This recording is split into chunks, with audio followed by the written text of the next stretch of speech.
สบายดีสบายดีอันนี้ก็สาวจ้อยผู้ไทยสบายดีอันนี้ชาวผู้ไทยหรือว่า FC ทั้งหลายเนาะทั้งฝั่งไทยฝั่งลาวหรือต่างประเทศเนาะอันนี้ก็สาวจ้อยผู้ไทยได้พามาหากุดแม่งข้าวโพพี่น้องพี่แต่บ่จักว่าสิได้บ่อย่าลืมกดติดตามสาวจ้อยผู้ไทยไว้เด้อแล้วก็สิพามาหาแม่งข้าวโพคันภาษาพื้นบ้านเพิ่นก็เว้าว่าแม่งขนุนเนาะพี่น้อง แต่จ้อยก็บ่ฮู้จักเพราะว่ามันอยู่แบบเลย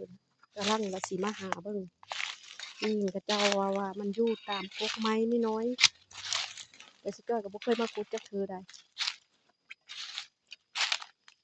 อย่าลืมมาลุ้นนำกันเด้อว่าสิจ้อยสิได้บ่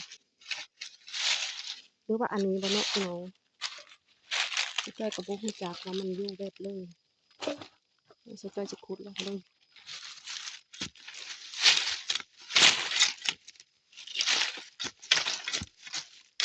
แม่นบ่เนาะ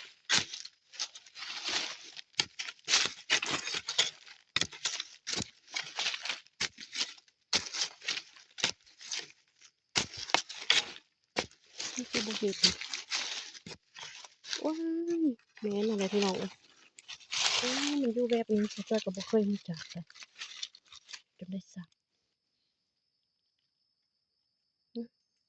ตัวมันคือบ่ง่ายซั้นน่ะตัวมันบ่ง่าย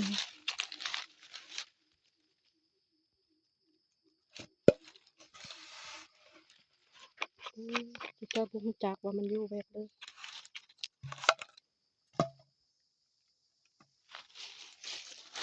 อันนี้ก็คือสิแม่นนะพี่น้องเห็นขุยมันน้อยๆน้อยๆนะเพิ่นขุดลงเบิ่ง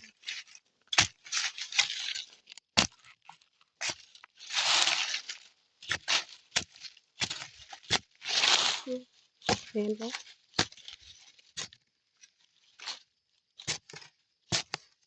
แม่นบ่เนาะมันคือบ่มี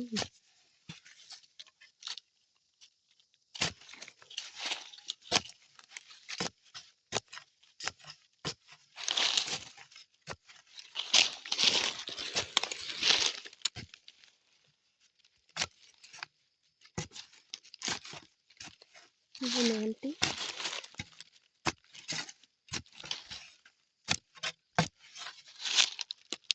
สงสัยสิบ่แม่น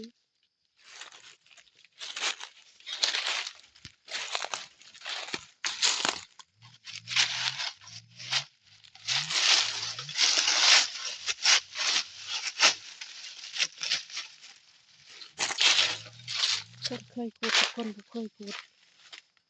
แต่ข้อยก็บ่เคยขุดคนผู้เคยขุดก็ได้แหละได้แล้วแหละเห็นเพิ่นมื้อนั้นขุดไปได้เป็น100 200